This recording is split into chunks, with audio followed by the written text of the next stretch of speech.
West.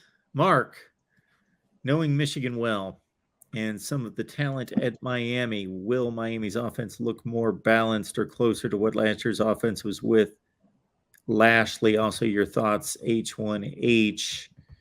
We've taken this on quite a few times, if I'm following this, just in regards to Josh Gattis, obviously being the offensive coordinator, and like you allude to there, Azizi running the Michigan deal. So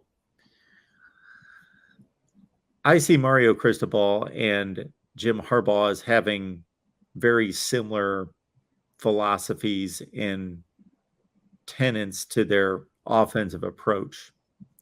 Harbaugh probably even more traditional because while Mario prides himself on offensive line play and a running game inside the tackles primarily, but a running game just in general, Harbaugh would love to do it with a tight end and with a fullback, and has, he's phased it out somewhat, but they still carry fullbacks.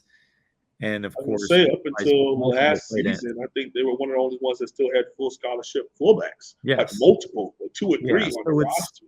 So it's the same mentality of we want to be physical, we want to run the ball, and we want to establish it, but out of a different approach, different sets, using different personnel. Now you bring in Gattis, and I'll tell you what I saw out of Michigan football last year was, and I'm going to credit Josh Gattis for this, is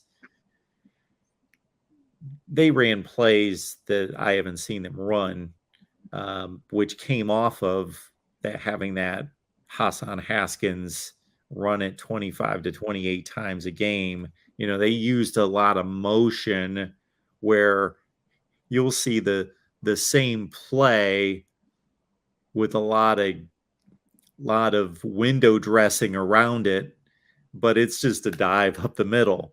Yep. And you think, well, that's all they're doing, but no, that third or fourth time they run it, they will pop it, do a little pop pass to the wide receiver coming through the formation after that was just window dressing for the first 5 times, but then they'll give it to them and they'll do some interesting stuff with the guys in space. So I saw that out of Michigan last year.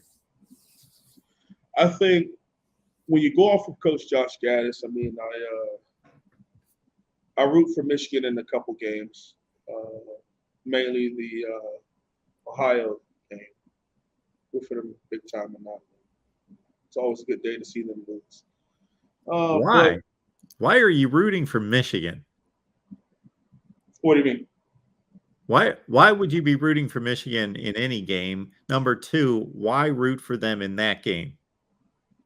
Number 1, they're a college football blue blood. It's kind of cool to watch them play. I said that just to mess with you, honestly. But second off, I was elated seeing Michigan State win that game because I really love Coach Mel Tucker. I love that dude, man. I love the way he coaches. I love the way it kind of, even when he beat Miami down in the fourth quarter, it hurt. But I've been a fan of him for years. Been following him since his days at Georgia as a DC. He was a really good coach, man. But yeah, I root against everybody who plays Ohio. So just to break it to you. You never really lined it up like that. I'm not. I'm still not understanding why the target on the scarlet and gray. Well, here's the thing. There was this game that happened about 15, 17 years ago. 20 years ago. And, I just can't let it go. So ever since then, we kind of don't like each other and like to see you lose.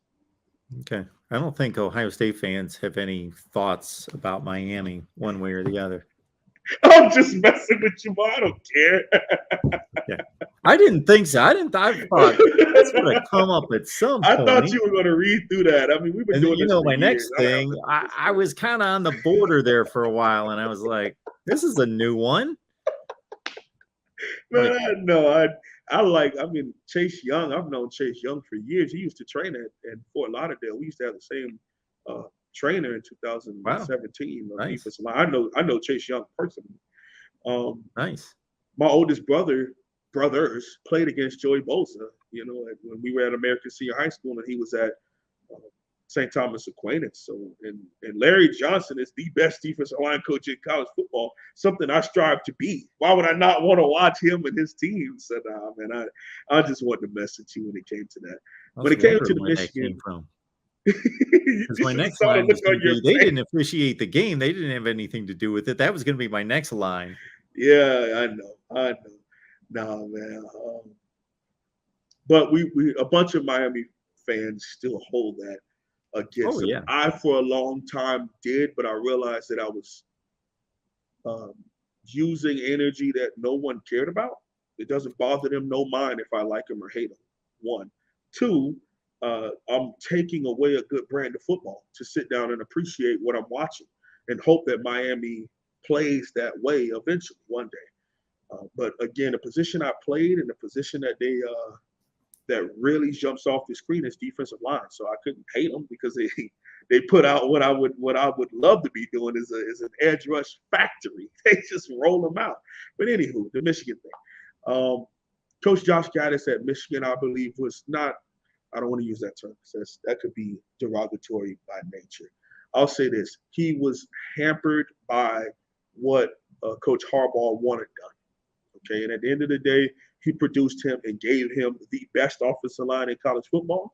He had one of the best and deepest running back rooms in college football, and he leaned into that. And that's why all I'm asking is at Miami, lean into having one of the best quarterbacks in college football, and let's put some motivation into this wide receiving core and get them going and allow them to go 3-4 wide. Let this offensive line pass protect, leave a back in or put a tight end in, and let's attack teams and let's run up the score. That's my whole viewpoint on the whole Josh Gattis offense thing. And again, run the ball when need be.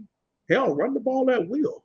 But if it gets to the point where we've had 3 straight 3-and-outs because we're trying to own the line of scrimmage and it's not working, we need to be able to go to something else and not go to something else because the defense is dictating to us.